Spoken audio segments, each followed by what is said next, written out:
Selengkapnya terkait dengan kasus penganiayaan anak oleh pemilik daycare di Pekanbaru Riau, sudah bergabung bersama kami di Kompas Malam Saudara Kasat Reskrim Polresta Pekanbaru, Kompol Beri Juwana Putra. Selamat malam, Pak Selamat Beri. malam, Mas.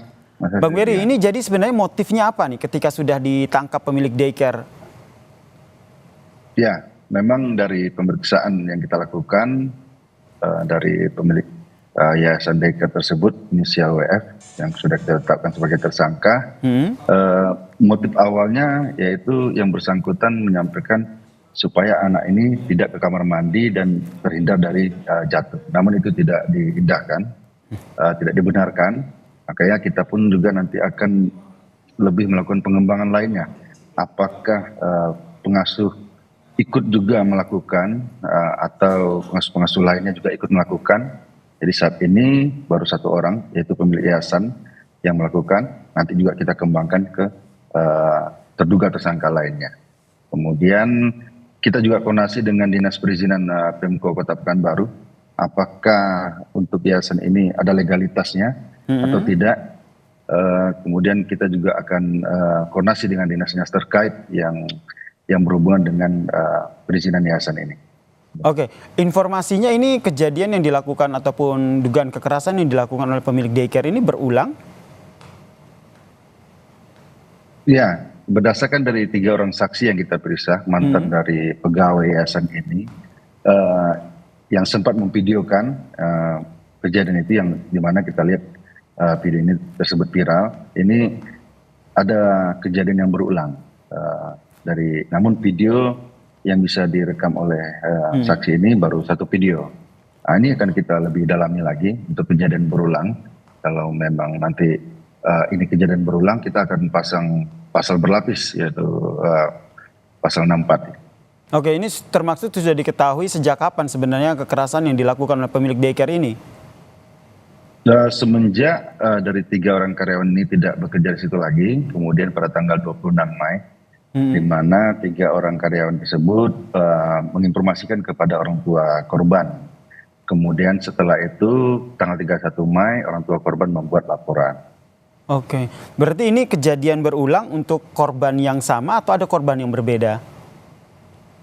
Ini sedang kita dalami. Kita juga menghimbau kepada orang tua yang merasa menjadi korban terhadap kejadian ini untuk segera melapor. Tapi saat ini fokus kita terhadap kejadian yang di video tersebut.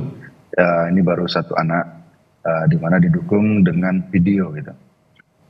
Oke, tidak hanya pelaku begitu, kita juga tentu ingin tahu bagaimana kondisi dari korban saat ini.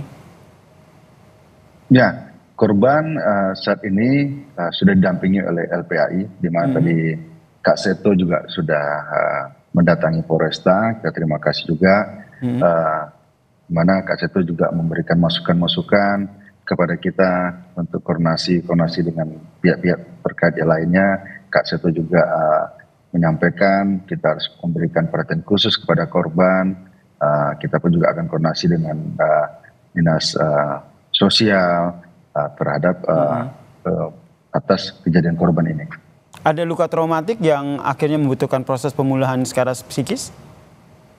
Ya, kita sudah melakukan proses pemeriksaan psikologi terhadap korban. Kita sedang menunggu hasil. Kalau memang nanti hasil psikisnya memberatkan, ya kita akan berikan hukuman yang berat dan pasal yang berat. Oke, berarti ini hingga saat ini berarti daycare-nya sudah ditutup ya? Ya, daycare-nya sudah kita tutup. Oke. Kita pun juga koordinasi dengan Pemko. Untuk orang tua siswa yang lain ataupun orang tua anak yang lain bagaimana yang menitipkan anak di sana? Ya, nanti kita cek dengan daftar tamu yang ada di situ, daftar penitipan di situ. Kita akan coba melakukan panggilan, undangan.